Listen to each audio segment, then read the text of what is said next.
boa tarde. Meu nome é Wellington, sou do suporte técnico do Núcleo Estadual de Telesaúde. Venho agradecer a presença de todos em nome da coordenadora estadual do Núcleo de Telesaúde, Mônica Moraes. Para nós é um prazer ofertar o serviço da educação na modalidade de web palestra. E nós vemos hoje apresentando um tema bastante importante no cenário da educação básica, da atenção básica, que é a assistência às vítimas de violência sexual. Nós temos a palavra hoje para a doutora Júlia Souza Santos Gargnin, médica e ginecologista obstetra, formada pela Universidade Estadual de Santa Cruz, Bahia. Boa tarde a todos. Quero agradecer o convite e é uma satisfação estar aqui podendo falar sobre esse tema para vocês. Espero que possa colaborar aí com ajudar no serviço e na assistência a essas mulheres. Nós vamos falar hoje sobre assistência a mulheres vítimas de violência sexual, que é um tema importante, comentado em redes nacionais, né? Porque os números que vêm sendo apresentados têm sido cada vez mais assustadores e só vem aumentando a violência em relação à violência no geral e a violência contra as mulheres. Então, primeiro a gente vai definir a violência sexual, que é qualquer ato sexual, tentativa de obter um ato sexual, comentários ou investidas sexuais indesejadas, ou atos direcionados ao tráfico sexual ou de alguma forma voltados contra a sexualidade de uma pessoa, usando a coação, praticados por qualquer pessoa, independente da sua relação com a vítima, em qualquer cenário, inclusive em casa e no trabalho, mas não limitado a eles. É importante definir o que é violência sexual, porque a violência sexual ela não é só a penetração não permitida.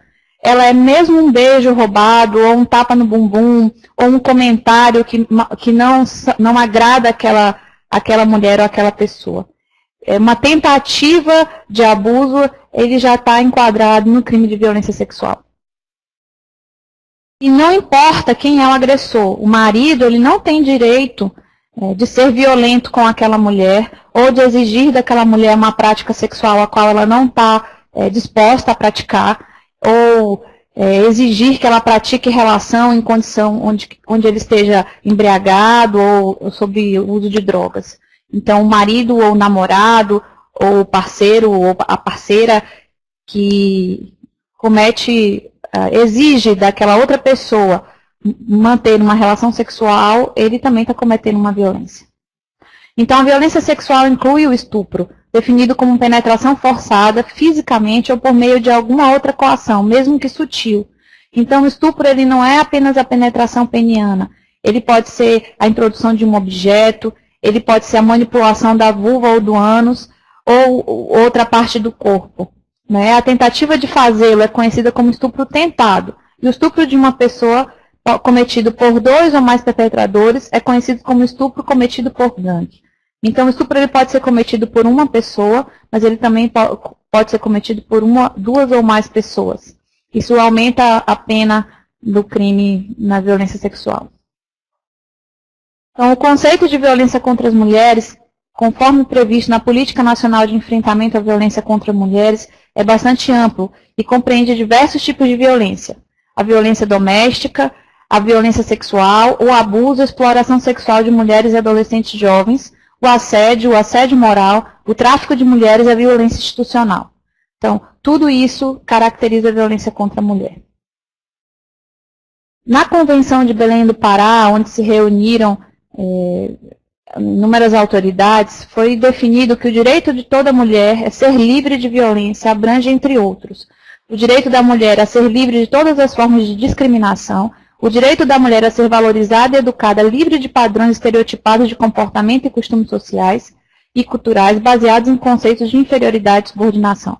Então, a mulher tem o direito de ser aquilo que ela quiser, dentro da sua profissão, dentro da sua casa, dentro das suas escolhas. E isso deve ser um direito garantido, né, e não violado. Por que a mulher é um motivo, né, quando a gente fala de violência sexual, a gente fala sempre da mulher? Porque a mulher, ela, há alguns anos, não muito distantes, né, ela era resignada aos trabalhos domésticos, ela era uma posse do marido, ela não podia ir de encontro às ideias e os interesses do seu marido ou do seu pai. E a partir do momento que a mulher começou a entrar no mercado de trabalho e adquirir o seu poder financeiro, e houve o advento da pílula contraceptiva, onde ela pôde começar a escolher quantos filhos ela queria ter, então a mulher começou a ser vista de outra forma pela sociedade e brigar pelos seus direitos, né? Lembrar da Revolução Feminista que aconteceu, e a gente tem vários marcos dentro do Brasil dessa luta. Então, em 1985, surge a Delegacia Especializada de Atendimento à Mulher. Em 93, a ONU, na Declaração Universal sobre a Eliminação da Violência contra as Mulheres, traça objetivos de redução da violência, não só sexual, mas da violência física contra as mulheres. Em 95, no Brasil, a violência doméstica ela era julgada nos juizados especiais, onde não havia pena, era apenas a conciliação. Então, o agressor podia bater na sua esposa ou numa mulher, e ele era julgado no juizado especial, e ele pagava uma fiança e ele era liberado. E em 2006, com a criação da Lei Maria da Penha, essa possibilidade de conciliação finaliza, e o agressor ele pode ser preso, né, sem o direito à fiança. Dados da Organização Mundial de Saúde prevê que 1 em cada 3 mulheres no mundo sofrerão violência física ou sexual pelo seu parceiro íntimo ou por um agressor desconhecido. Então, no Anuário de Violência no Fórum de Segurança Pública, publicado em 2017, com dados de 2016, estima que ocorreram 49.497 ocorrências de estupro no ano de 2016, com um crescimento de 3,5%. E o homicídio de mulheres e feminicídio estima que uma mulher foi assassinada a cada 2 horas em 2016. Então, a violência de gênero, né, é muito grande. Mas apenas 533 casos foram classificados como feminicídio, demonstrando as dificuldades no primeiro ano de implementação da lei. Ainda com dados do Fórum Brasileiro, falando um pouco do nosso estado, do Acre, que em 2009, quando foi colocada a lei do estupro, a modificação da lei do estupro, até o ano de 2015, são os dados catalogados, a gente tem 65 casos de estupro para cada 100 mil habitantes. Uma taxa que vem crescendo, e a gente ainda não sabe se essa curva vai continuar aumentando para o estado em 2017. Então, estima-se também que a cada 15 segundos uma brasileira é impedida de sair de casa, também a cada 15 segundos uma forçada a ter relações sexuais contra a sua vontade, e a cada 9 segundos outra é ofendida em sua conduta sexual ou por seu desempenho no trabalho doméstico ou remunerado. A gente não pode negar que esses dados, eles falam de uma realidade muito dura de violência contra as mulheres, né? Esse estudo foi publicado em 2004. A gente não pode deixar de valorizar isso. Então, em todo o mundo, a denúncia e a ocorrência policial, a notificação dos casos de violência sexual são muito baixas, não representando o tamanho real do problema. Como a gente tem uns estudos das organizações mostrando a violência do parceiro íntimo, né, do agressor, seu companheiro, esse agressor muitas vezes ele não é denunciado. Então, a gente fica sem ter conhecimento dessa real violência contra as mulheres. E qual a consequência da violência sexual? A gente tem como consequência gestações e complicações ginecológicas, como os abortamentos ilegais, a transmissão de doenças sexualmente transmissíveis, o desenvolvimento de distúrbios psiquiátricos, como depressão, estresse pós-traumático, a baixa da autoestima, um comportamento suicida e a discriminação social daquela mulher que foi violentada. Então, os estudos mostram que o sexo forçado na infância ou na adolescência aumenta a probabilidade de participar de sexo sem proteção, de ter diversos parceiros ou de participar de trabalho sexual e ter abuso de substâncias. Mostra a fragilidade da mulher que é violentada e que não tem o seu direito à defesa garantido, ou tem aquela violência perpetrada durante a sua infância e adolescência. Então, essa mulher ela tem uma probabilidade maior de se expor nas suas futuras relações e de ter o envolvimento com o uso de substâncias. E como então garantir a assistência, né, e a saúde dessas mulheres? Em 2009 e 2012 foram emitidas algumas normas técnicas pelo Ministério da Saúde, onde faz a orientação para o atendimento às vítimas de violência sexual.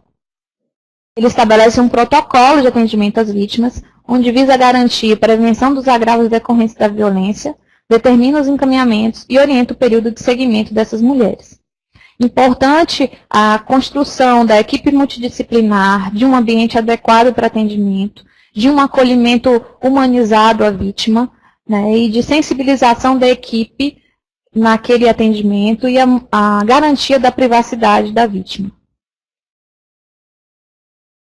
Ainda falando de documentos, né, existe agora em 2017, foi publicada esse material de notificação de violências interpessoais e autoprovocadas, onde também é colocada a questão da violência sexual, porque desde 2009 o Brasil notifica as vítimas que aparecem nos serviços de saúde.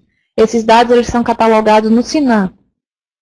E a gente tem ainda uma notificação ainda não adequada, né, mas ela é compulsória.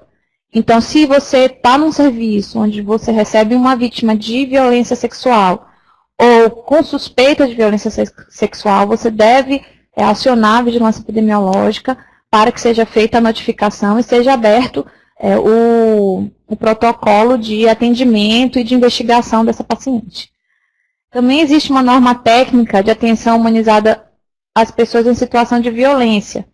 Esse manual é bem interessante porque ele vem com uma sugestão de anamnese, né, de perguntas que devem ser feitas, e um material dizendo quais são os principais registros que a pessoa que atendeu deve fazer de anotação e que podem ajudar a polícia no sentido de pistas ou vestígios em relação àquela violência. Ele é importante, ele não é só para vítimas de violência sexual, ele também serve para registrar outros tipos de violência. Lembrar que as violências, elas andam em conjunto, então a mulher que é vítima de violência sexual, ela também é vítima de violência psicológica, muitas vezes de violência de patrimônio ou de violência física, né? A violência psicológica e a violência física, elas estão muito associadas à violência sexual. Então, essa norma técnica, ela ajuda a você fazer esses registros, quem está nesse primeiro atendimento. Então, o que eu vou fazer? O slide ficou um em cima do outro, mas é só para mostrar para vocês que essa norma técnica, ela não foi atualizada enquanto norma técnica, mas surgiram vários documentos durante esse período e que a gente vai ter que fazer algumas mudanças. Eu acredito que o Ministério já deve estar programando isso para sair um material mais recente para a gente nesse atendimento. Então, não houve tanta mudança assim, mas principalmente no protocolo do HIV, que é onde tem as principais mudanças, né? E esse material na notificação, é importante que ela fala da notificação e ela fala também um pouco da assistência às vítimas, né? Então, aqui eu tirei esse quadro, ele é de 2017, ele consta no protocolo do DST-AIDS e fala sobre o cuidado das pessoas vítimas de violência sexual. E esse aqui é um pouco mais antigo e faz referência à norma técnica, só para a gente comparar que não houve muita mudança, né? E o que é importante no atendimento à vítima? Além do acolhimento, que nós já falamos, da garantia de privacidade, mas é você identificar o risco dessa mulher para as doenças, né, e o risco psicológico para ela. Então, você deve fazer alguns registros, como local, dia e hora aproximada da violência e do atendimento médico hospitalar. Isso é importante, porque o tempo entre a violência e o atendimento vai determinar a possibilidade da gente fazer as medicações, caso forem necessárias. Fazer uma história clínica detalhada sobre a violência sofrida, os tipos de violência que essa pessoa sofreu, se houve forma de constrangimento empregada, né? Se houve ameaça, garantir a essa pessoa a o direito aos exames e fazer a contracepção de emergência. Então, atendimento clínico laboratorial e social imediato, providenciar policiais e judiciais cabíveis, só se a vítima permitir. Então, o serviço de saúde ele deve oferecer a procura, a polícia, o registro na delegacia, mas ele não pode obrigar se a paciente não quiser, né?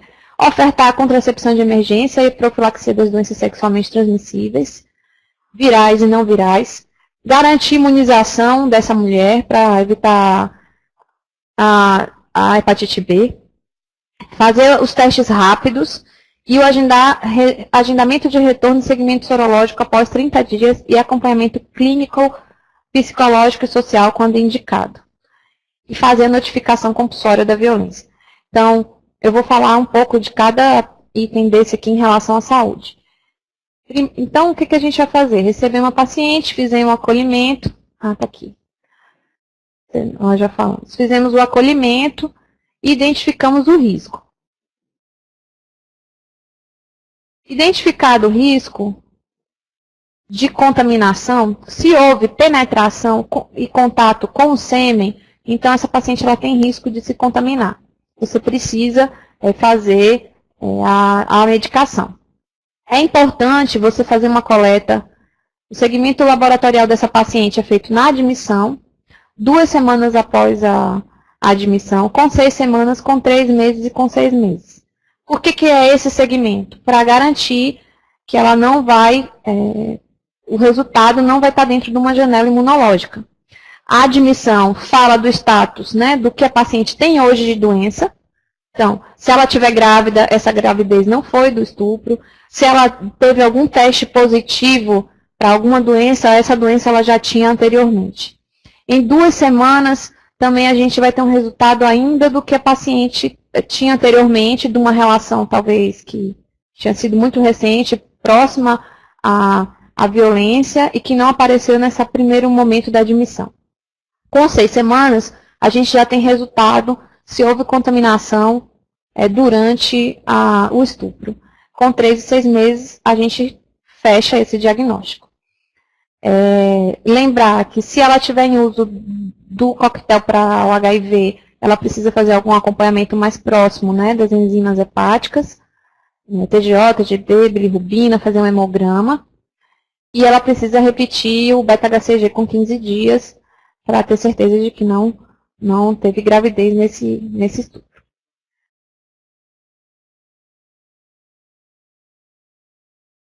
Então, eu tenho o atendimento dessa paciente, eu recebi a paciente. Vamos falar que essa paciente foi vítima de estupro, num terreno baldio, um agressor desconhecido, que ela não sabe se estava usando droga ou se estava alcoolizado, que ela acha que tem por volta de 30 anos, houve uma agressão física associada e ela sofreu uma ameaça com arma de fogo e foi violentada, sem uso da camisinha, e ele ejaculou.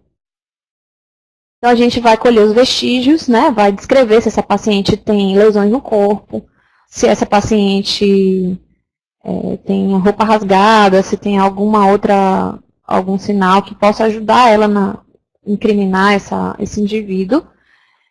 E a gente vai ofertar para ela, então, a coleta dos exames.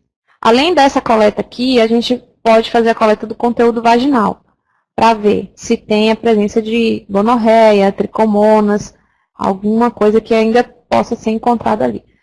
Em estados onde você tem a possibilidade do DNA, você pode fazer uma coleta de suave e guardar para a prova criminal também.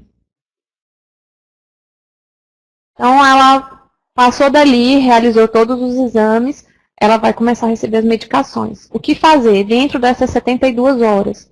Então, você pode fazer o levonorgestrel, que é a contracepção de emergência, ofertar a todas as mulheres que foram vítimas de estupro com relação vaginal, com contato com o sêmen, mesmo que tenha dúvida desse contato, né? Você vai ofertar a contracepção de emergência para essas mulheres na pílula do dia seguinte, que é a que todo mundo conhece, que é o levonorgestrel. Então, A gente avaliou o risco biológico, eu peço desculpas que esse slide era para estar um pouco mais à frente. O tipo de prática sofrida, infelizmente a gente tem que perguntar mesmo se houve penetração anal, se houve penetração oral, se foi vaginal, o número de agressores, o tempo de exposição, se a pessoa estava em cárcere privado, sequestro, se é abuso crônico, a condição imenal, no caso de mulheres virgens, né? A presença de traumatismos genitais, geralmente quando a resistência à penetração ainda fica um pouco de edema na vulva, fissura, então isso tudo tem que estar descrito no prontuário. A idade, a suscetibilidade, porque pacientes psiquiátricos que estão em situação de que não respondem por si, eles podem sofrer abuso e você não conseguir caracterizar isso, né? E a recorrência também. Lesões prévias em mucosas e a presença de infecções sexualmente transmissíveis, se já estão ali presentes, né? Uma lesão de herpes não aconteceu naquele momento, ela é anterior. Então, a gente considera o material biológico como um risco de exposição, sangue, sêmen, fluidos vaginais, líquidos de serosas, líquido amniótico, líquor, líquido articular e leite materno. Então, para a gente, na violência sexual, vai contar principalmente sangue, sêmen e fluidos vaginais. Esse esquema é o que está no protocolo de 2012, que a gente pode fazer de profilaxia dentro dessas 72 horas. Para doenças não virais, a gente estende mais essas medicações. Então, você vai ofertar, ou 2 vezes isso aqui. A gente vai fazer, então, a penicilina G, para profilaxia da sífilis, a ceftriaxona, para profilaxia da gonorreia, a azitromicina, para infecção por clamídia, e o metronidazol para tricomoníase. Essas doses valem hoje, ainda, revisadas no protocolo de 2017 das pacientes para profilaxia do HIV e tratamento das doenças sexualmente transmissíveis. Chamar a atenção apenas na ceftriaxona, que antigamente a gente podia fazer ciprofloxacino, dose única, como profilaxia.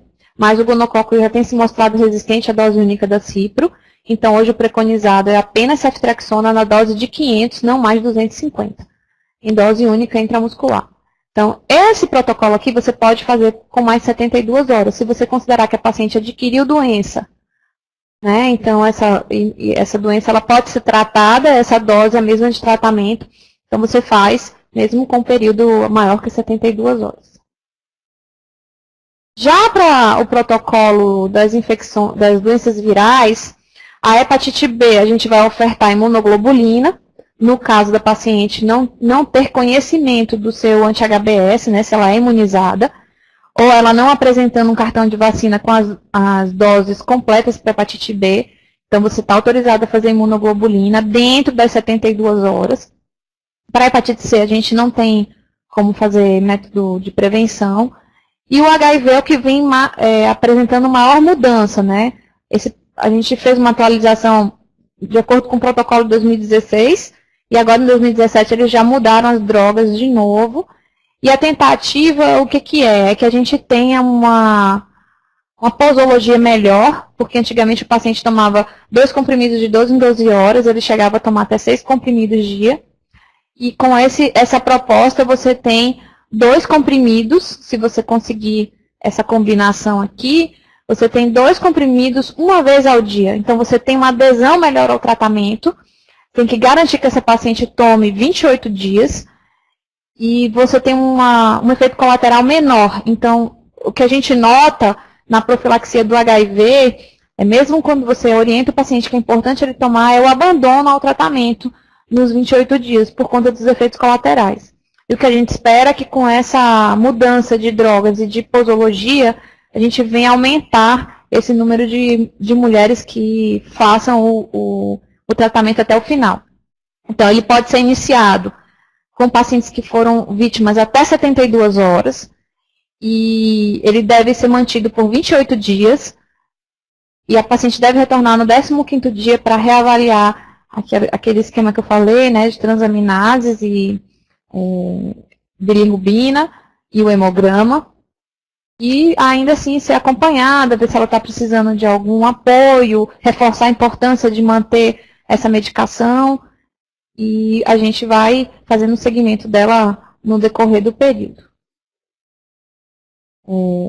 E quando essa gravidez, ou quando essa violência, ela vai acontecer num abortamento, numa gravidez, né? Como que a gente vai conduzir? Então, assim, falando de violência sexual, a gente tem que primeiro caracterizar a vítima, né? E o tipo de agressão, o risco de exposição, que a sua conduta vai ser de acordo com o risco de exposição dessa paciente, o tempo da exposição, entre a exposição e o atendimento, né? Se essa paciente foi atendida em tempo possível para você fazer todo o protocolo. E se isso não aconteceu, se você não conseguiu ofertar a ela nas 72 horas esse atendimento e ela chega para você 2 meses depois e conta que está grávida e que foi vítima de violência e que esse bebê não é dela. Então, como que você conduz? O Ministério também dispõe dessa norma técnica, que é atenção humanizada ao abortamento, onde ele disserta de forma muito clara como que a equipe deve conduzir esses casos. Você tem que encaminhar ela para um hospital referenciado, né, porque o aborto legal ele é permitido em alguns serviços cadastrados, mas todos os estados eles têm serviços, e se não tiver, ela tem que brigar por esse direito, né? E ela tem o direito à interrupção da gravidez, desde que essa gestação esteja até 20, 22 semanas, ou com peso estimado na ultrassom de 500 gramas, porque acima de 500 gramas, isso não é mais feto, a lei já considera que é um bebê, vamos dizer assim, e o direito à vida deve ser resguardado de forma igual ao da gestante, então deixa de ser um conceito para caracterizar já um direito igual da mulher que espera, né, aquela criança. Você orienta ela que ela tem direito à doação, que ela, se ela quiser, ela pode fazer pré-natal na unidade de saúde, com garantia dos direitos de mãe, né, se ela quiser ficar com a criança, senão ela vai fazer a doação da criança no final, depois que ela tiver o parto. Então, você caracterizou essa gestação, ela tem menos de 20 semanas, ela tem 12 semanas.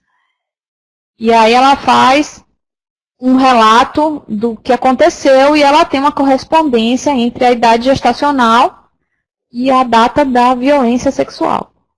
Mas ela não tem um boletim de ocorrência. Não é necessário. A mulher não é obrigada a ter um boletim de ocorrência, ela não é obrigada a fazer um registro policial. Nessa norma técnica, existem 5 documentos que são preenchidos pela equipe multidisciplinar que atende essa paciente, e nesses documentos consta um termo circunstanciado.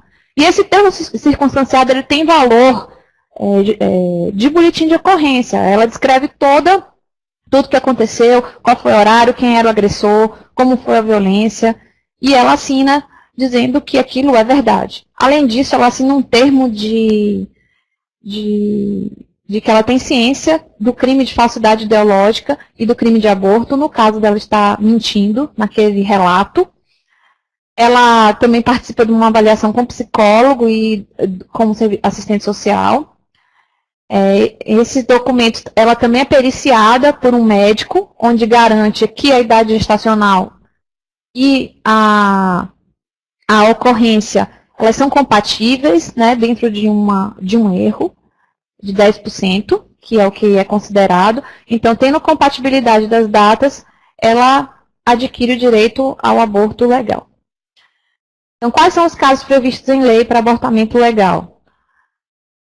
Estupro, risco de vida materno e anencéfalo. No caso do anencéfalo, o direito é de interrupção da gravidez em qualquer momento. Ele necessariamente não precisa ser um aborto. Se já tiver mais de 22 semanas, ela pode solicitar a interrupção, já que o feto é incompatível com a vida. Então, ela tem que ter uma garantia do local de realização desse procedimento e tem que ter esse documento necessário.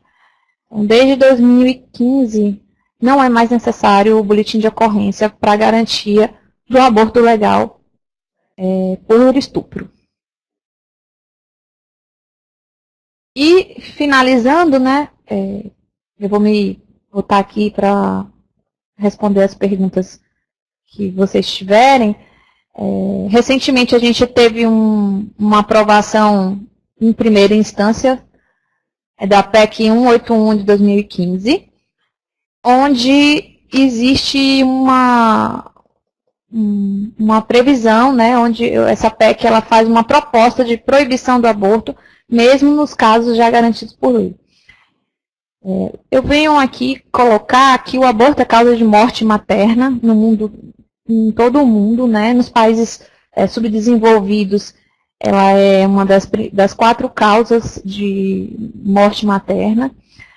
O aborto inseguro, ele é um risco de vida para a mulher que vai cometer esse aborto. No caso de estupro, ele é garantido há muitos anos no nosso país.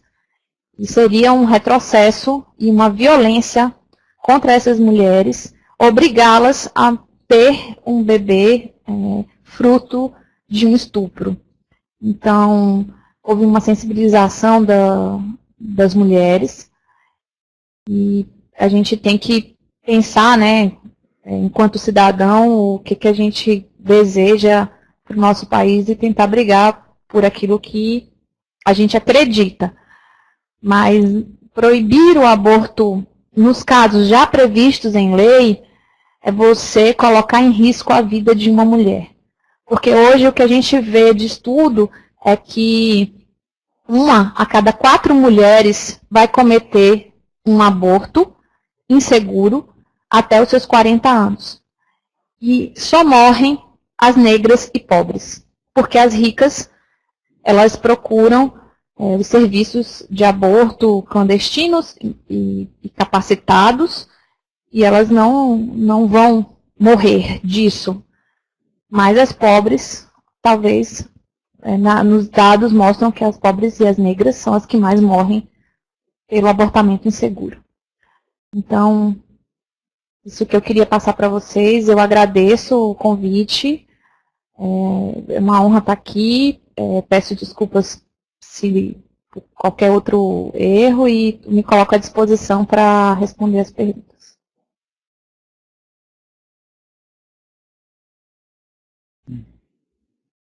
Bom, agora o momento que a gente tira para questão de dúvidas. Se os participantes tiverem alguma dúvida pertinente à web palestra, que se manifestem no bate-papo, que a gente vai estar pegando, coletando essas perguntas e passando para a doutora poder estar respondendo posteriormente.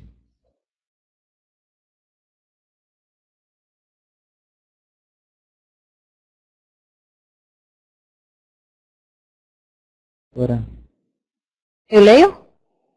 pode Posso ler? Pode sim. Em caso de então, chegou uma pergunta aqui. Posso falar o nome de quem Pode sim. pergunta? Da Caroline de Araújo. Obrigada pela participação, Caroline. Então, ela pergunta, em caso de uma mulher idosa que sofre, não consigo ler esse pedacinho, por alguém da família, após o abuso, ela volta para a sua família ou tem outro lugar para acolher essa idosa? Então, você tem que pesquisar aí no seu bairro ou na sua cidade quem são as ONGs que participam de proteção às vítimas. A gente tem a Casa de Apoio ao Idoso, deve ter com certeza alguém aí que vai ajudar essa paciente. Você deve comunicar, porque ele tem o Estatuto do Idoso, ele tem o direito à proteção do Estado. Então, se esse idoso ele não vai ter para onde ir, ele com certeza vai para a Casa de Apoio. até que essa situação seja resolvida, né? Às vezes ele tem alguma aposentadoria, alguma forma de se sustentar, tem que ver a condição que está essa idosa. Mas ela não deve voltar para a família se a família participa da agressão, né? Você tem que denunciar. Aí é maus tratos, está no Estatuto do Idoso, eles têm que responder pelo crime.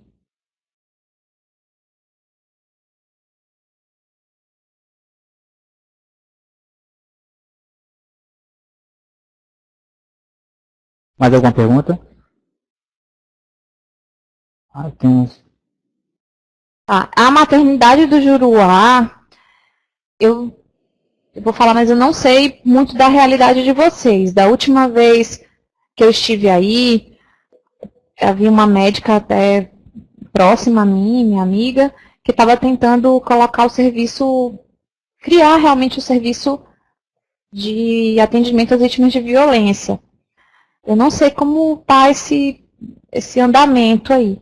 Mas se a gente parar para pensar, se a gente tivesse essa norma técnica disponível nas unidades de saúde, a maioria das medicações a gente tem lá, né? Pelo menos a pílula do dia seguinte dá para fazer, metronidazol, ceftriaxona, azitromicina, isso tem no posto. Você vai referenciar no caso de gestação decorrente de estupro.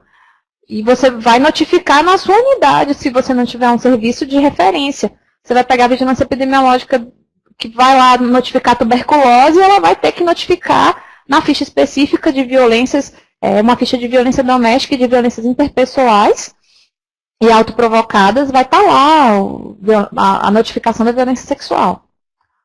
Tá? Agora, em relação ao fluxo para o abortamento legal e para... Aí a gente teria uma dificuldade na dispensa da medicação para o HIV. Aí teria que encaminhar no caso aí, ou para o hospital regional, né, ou para a maternidade mesmo. Mas eu acredito que já tem uma sementinha desse serviço aí, já está começando a aparecer alguma coisa. Na maternidade, Caroline, você está perguntando, na maternidade existe algum serviço, algum atendimento clínico diferenciado para a mulher idosa vítima de violência? Na nossa maternidade Bárbara Eleodora ou na maternidade do Juruá? Qual maternidade? A gente não tem um serviço para idoso, né? A gente tem um ambulatório de atendimento às vítimas de violência que garante o segmento daqueles 6 meses. E temos um serviço de psicologia onde faz o atendimento a essa paciente. O que a gente faz no caso, né? Se ela estiver em situação de risco, em situação de risco pessoal, assim, para a violência, para a exposição de violência, né? De vulnerabilidade. A gente chama o serviço social e o serviço social fica responsável de fazer os encaminhamentos para a delegacia e para as unidades de acolhimento do Estado. Pode mandar ela se quiser.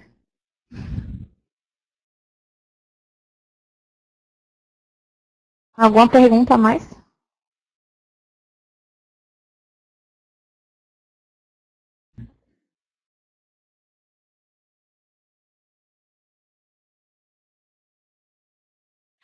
Se ela pode fazer os mesmos medicamentos, se ela tiver função renal normal, né, ureia, creatinina, e não tiver outra doença, pode. Ela é idosa de quantos anos?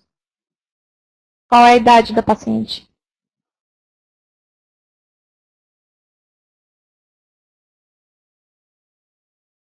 Esse protocolo de medicação, ele divide por peso. Né? Se ela tiver mais de 45 quilos, que às vezes o idoso está em caquexia, e ele chega a pesar menos que 45 quilos. Se ela tiver mais que 45 quilos, ela pode fazer a mesma medicação se ela tiver função renal normal e não tiver nenhuma comorbidade. Agora, se ela tem menos de 45 quilos, ela vai fazer dose de acordo com o peso, mas as medicações são as mesmas.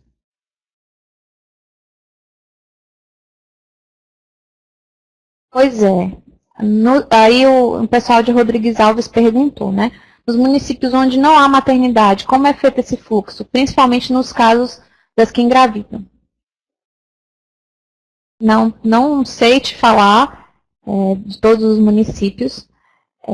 Infelizmente, o Rio Branco é a maior unidade notificadora dos casos de violência sexual. A gente concentra quase todos os casos notificados. A gente recebe paciente de outros municípios. Se você identificar e não tiver aí em Rodrigues Alves, você pode solicitar até TFD para essa paciente, para mandar ela aqui para Rio Branco, para ela garantir a ela o direito ao aborto legal, se for o caso realmente. Mas o que seria importante, né? A gente criar na sociedade a ideia de que as 72 horas são fundamentais. Porque é importante que ela tome a pílula do dia seguinte, não que ela faça um aborto previsto em lei. Então, é muito mais importante essa assistência dentro das 72 horas do que ela engravidar e você ter que submeter ela a um procedimento traumático, né, que é o abortamento. Mas garantir, dá para você fazer, igual eu falei, pelo menos as que não são dispensa para o HIV. E com certeza nos municípios existe um lugar onde faz a dispensa da medicação para o HIV. Então, nesse serviço pode ser criado dentro da estrutura de vocês um fluxo que permita que essa paciente que foi violentada receba essa medicação. Já existe um papel de dispensa de medicação para o HIV e no documento lá em cima vem dizendo o motivo daquela medicação. Você tem lá violência, exposição. Esse protocolo ele é o mesmo para a exposição do funcionário que se machuca com a agulha. Então, é a mesma medicação, mesmo protocolo da CCIH.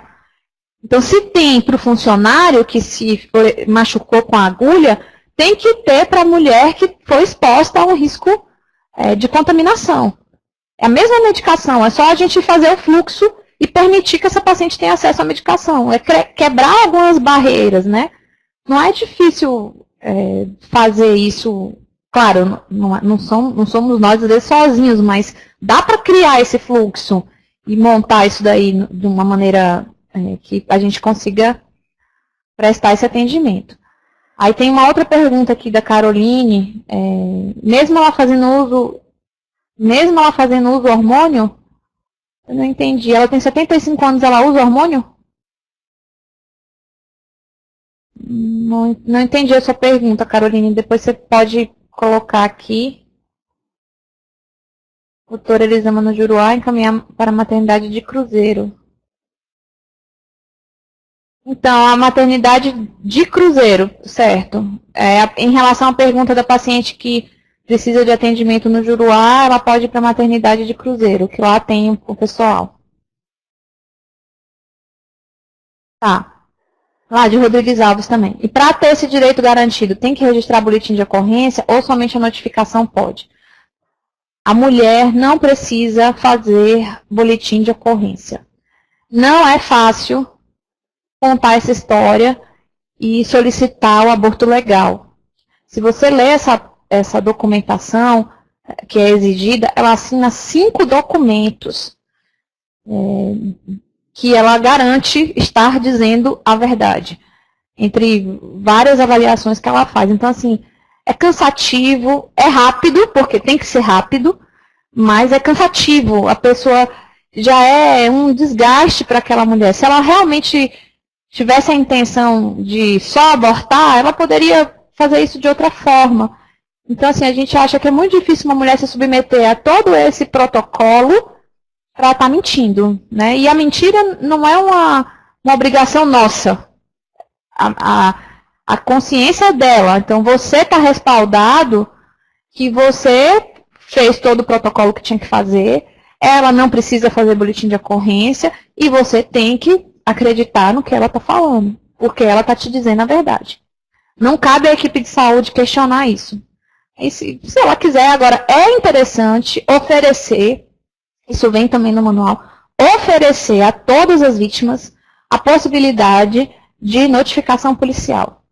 Você oferece, mas ela não precisa fazer.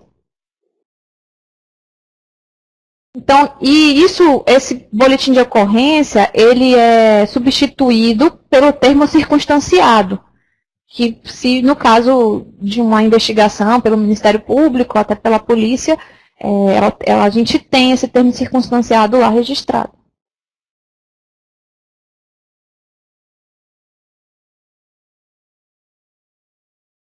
Mais alguma pergunta?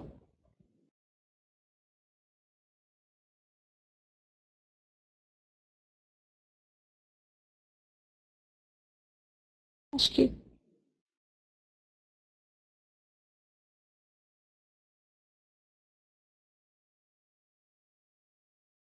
Pessoal, vocês têm mais alguma pergunta para fazer, para que a gente possa prosseguir com o encerramento da web palestra? Todas as dúvidas foram sanadas?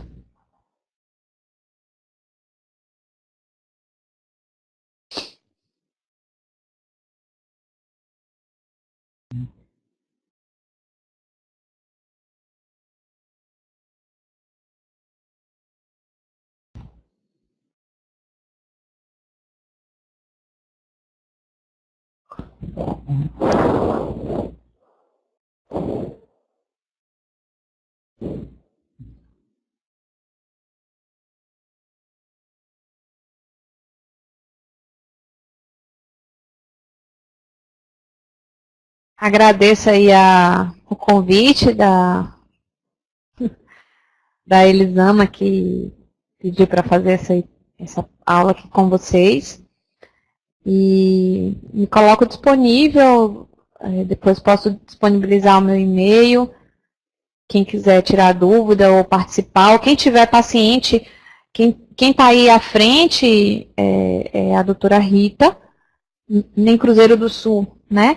Mas quem quiser mandar paciente para a maternidade, para nós aqui, que tiver um caso mais grave, que queira, né, fazer o aborto legal, ou um caso de alguma criança que precise passar pela... Às vezes a gente não tem ML aí, né, o perito nem sempre está disponível em todos os municípios, então fazer a ocorrência com a perícia médica para poder a gente começar a ter uma justiça maior em relação a essa violência, né.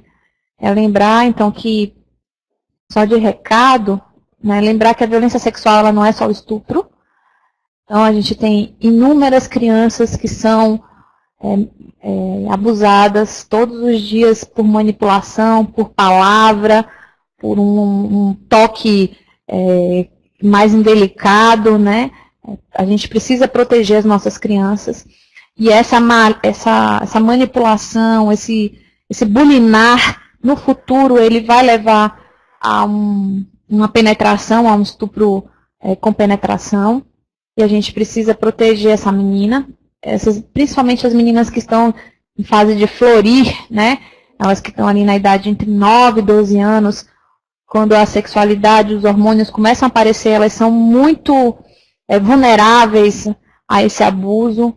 A gente tem que combater, né, a prostituição infantil, a gente tem que combater o tráfico de mulheres, a gente tem que combater a exploração sexual de mulheres, a gente tem que combater a agressão dentro de casa, de mulheres que são obrigadas a ter relação com seu parceiro numa condição que não é a que elas gostariam.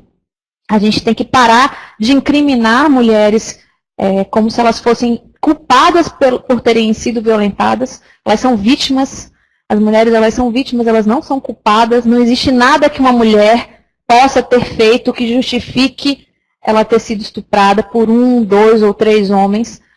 Isso é um crime hediondo e essa pessoa precisa de cadeia. E a gente tem que continuar lutando pelos nossos direitos. E pensar, quando você falar, eu não gosto muito de ficar focando em relação a um abortamento legal, porque ele é uma consequência da violência.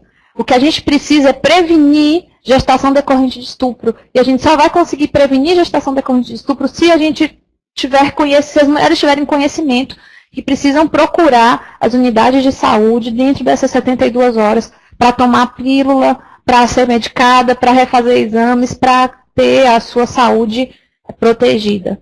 tá? Me coloco à disposição. Se vocês tiverem casos para discutir, pacientes para mandar, a gente faz o link dentro do município e, se não for possível, a gente traz para a nossa cidade. E lembrar de estar sempre notificando. Porque quando a gente não notifica, os números eles ficam muito pequenininhos. Então não vem dinheiro, não vem campanha, não vem nada. A gente tem que notificar para aparecer a nossa realidade.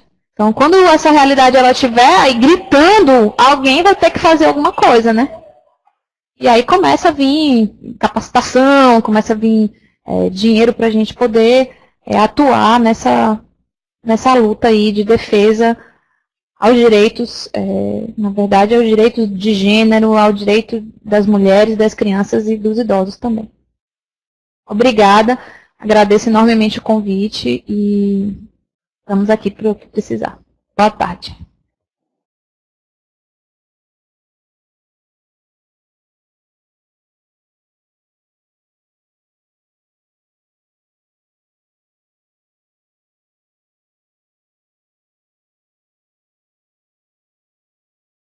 Certo.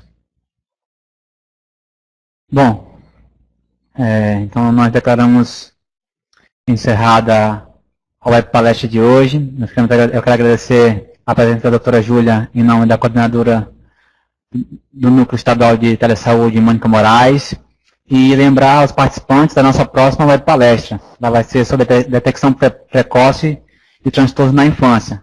Ela será no dia 19/12, às 3 horas da tarde também, com a doutora Fernanda Russo Vasques, tá? Não percam e tenham uma boa tarde.